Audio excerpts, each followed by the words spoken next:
Guys, kali ini gue bakal kembali sharing pengalaman gue di dunia pelangi. Yang namanya kita menemui seseorang di dunia pelangi itu ya nggak lepas dari yang namanya aplikasi atau sosial media lainnya. Kecuali kalau misalnya emang lo dapetin cowok strike ataupun cowok yang memang bukan dari kalangan cowok pelangi kayak di video-video gue sebelumnya, di story-story gue sebelumnya, ya emang itu semuanya adalah sebuah kebetulan dan juga ketidaksengajaan guys. Jadi jangan disamaratain ketika misalnya kok bisa ya dapetin yang strike ataupun yang bukan cowok pelangi dengan mudahnya. Cuman ketika ada kesempatan dan momen yang pas, apalagi kita bisa membaca karakter orangnya itu juga, ya kalau gue sendiri sih ya orangnya memang seperti itu. Jadi suka memanfaatkan suasana yang ada ketika memang gue ngebet sama satu sosok cowok strike ya di sini. Dan bukan berarti juga semua yang strike itu bakal digituin, enggak dong ya, enggak semuanya, karena juga setiap orang punya selera, punya taste, dan juga punya feel yang bisa dibilang ini orang kira-kira bakalan nerima apa enggak dengan apa dunia pelangi gitu kan. So semua itu perlu yang namanya kita jam terbang dan juga feeling yang kuat. Nah, kali ini gue bakal share pengalaman gue dalam menemui sosok Gadun. Gadun itu adalah istilah yang dipakai untuk menyebutkan seseorang ataupun cowok yang bisa dibilang udah memiliki banyak umur alias udah dewasa gitu ya. Ya standar umurnya sih minimal 35 ke atas lah ya. Dan di video kali ini gue bakal sharing itu. Gue berkenalan ataupun bertemu dengan sosok Gadun ini adalah lewat Facebook. Dan memang sosok ini sangat terlihat hedon. Bisa terbilang Gadun tajir lah ya. Awalnya sih gue nge-add Facebooknya guys, ya terima pertemanan gue, ya akhirnya gue inboxan sama dia. Dan pas inboxan pun gue seneng banget sih, soalnya ini ternyata Gadunnya lumayan ramah gitu lah ya, lumayan ngerespon. Biasanya kalau yang Gadun itu ada yang langsung respon, ada yang biasa aja, ada yang memang tipikal yang cuek. Mungkin sih di sini gue bisa menjelaskan kali ya kenapa beberapa Gadun ada yang cuek, ada yang nggak cuek. Mungkin kalau yang cuek ini biasanya mereka merasa punya something. Jadi ketika ada seseorang yang mendekati dia yang nggak dia sukai dan nggak dia ngebet-ngebet amat, mungkin dia akan agak cuek. Tapi kecuali mungkin kalau si Gadun ini sangat ngebet sama seseorang, dari sanalah dia biasanya akan bro-broan ataupun royal sama orang tersebut. Nah, kalau misalnya yang nggak cuek ini, ya itu keberuntungan sih. Karena kembali lagi ya, karakter orang itu beda-beda. Nggak semuanya Gadun juga cuek ataupun nggak cuek. Ternyata dia tinggal di kota. Dia adalah salah seorang owner sebuah perusahaan lagi. Dan waktu itu sih gue kepo-kepo sih ya tentang gimana kehidupannya di sana dan statusnya. Setelah gue tahu kalau dia stay sendiri aja di rumahnya gitu. Terus gue bilang ke dia, gimana kalau kita ketemu gitu kan. Dan gue kan panggilnya waktu itu Mas. Ya udah, Dek, ke rumah Mas aja ke sini. Pas waktu itu kan gue bilang, lumayan jauh sih Mas, soalnya kan butuh transport dan ntar Mas kirim katanya. Akhirnya benar juga gitu kan. Dan dari sana pun gue udah yakin kayaknya ini orang nggak main-main nih. Soalnya biasanya yang namanya Gadun sejati, yang namanya orang yang bisa dikatakan berduit, ketika interest sama kita dan dia pengen kita ke tempatnya dia, pasti dia akan ngasih transport tanpa diminta, bahkan diminta pun gak akan sulit gitu kan.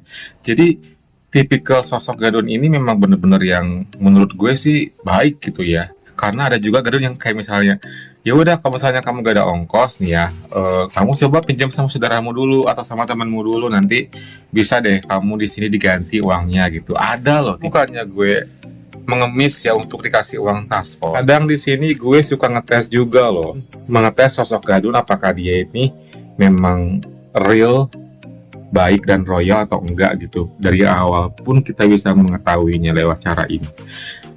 Sesimpel itu loh guys. Waktu itu juga dia ngasih uang transportnya lebih dari cukup sebenarnya. Setelah itu ya udah besok ditunggu di rumah Mas ya. Keesokan harinya gue prepare. Bingung karena alamatnya itu memang agak sedikit melipir ya ke daerah yang sama sekali gue belum pernah datang. Waktu itu zamannya belum ada Grab, belum ada Gojek. Dan waktu itu gue putusin pakai taksi. Gila nggak sih?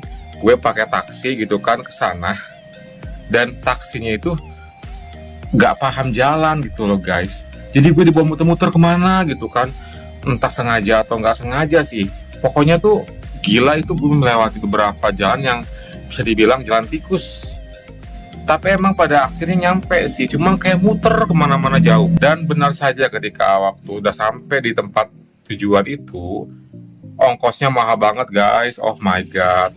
Dan tibalah gue di tempat perumahan di mana gedung ini berada. Dari tempat depan itu ke rumahnya dia tuh agak sedikit masuk ke dalam karena ternyata lumayan jauh juga. Pas gue udah nyampe depan rumahnya dan dia langsung keluar. Dan itu real dia ternyata.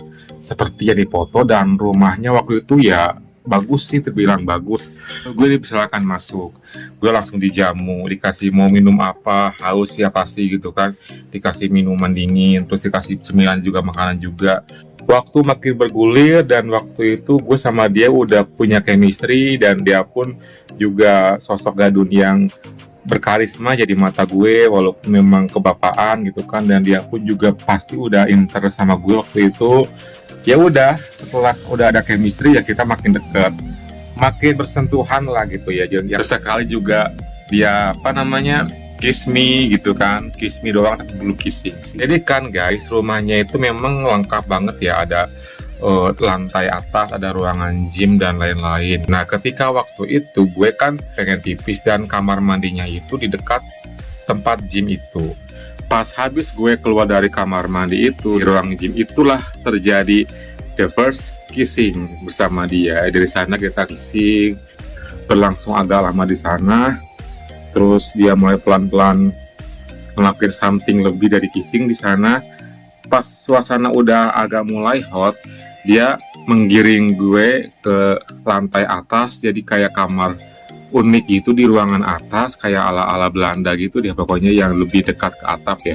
Dan di sana suasananya sangat bener-bener kayak apa namanya tuh, remang-remang gimana gitu ya. Suasana yang sangat remang-remang itu membuat suasananya makin berasa banget guys, dan kita berlangsung ngelakuin itu di sana. Kesannya sih menurut gue dia tipikal gadun yang baik, yang pengertian, dan juga yang sangat enjoy banget. Seusai kita ngelakuin itu pun kita kembali lagi ke ruangan TV, kita nonton TV bareng sampai malam dan sampai dini hari. Pas setelah menjelang dini hari ya kita tidur. Keesokan harinya gue bangun pagi-pagi karena dia kan mesti ke kantor kerja gitu kan. Jadi sekalian aja ketika dia mau berangkat ke kantor, gue pun pamit pulang. Dan gue dianterin sama dia menuju ke tempat bis waktu itu. Dan ketika gue udah naik bis, udah jalan, dia nge-BBM gue dan dia langsung bilang, "Mas udah transfer ya, semoga seneng dan buat jajan kamu," katanya gitu. Ketika itu gue seneng banget, jadi dia emang bener-bener baik dan nominal yang dia kasih pun gede juga. Dan sampai akhirnya gue on the way menuju kembali pulang ke rumah, sampai sekarang pun berhubungan baik sama orangnya. Karena kita menemui gadun itu, biasanya nggak semua gadun tuh seperti itu guys. Ada gadun yang kadang-kadang juga dia yang selektif, yang nggak mau apa langsung gitu aja gitu. Pokoknya gimana orangnya, kita nggak bisa menyamaratakan kalau gadun tuh pasti kayak gini. Menemui orang yang kayak gimana pun ya itu kembali ke keberuntungan kita. Pokoknya buat kamu semuanya, stay positif ya. Oke guys, thank you banget udah dengerin video gue kali ini. Cerita pengalaman gue ketemu dengan gadun ya. Pokoknya nantikan lagi video gue berikutnya. Jangan bosan-bosan ya.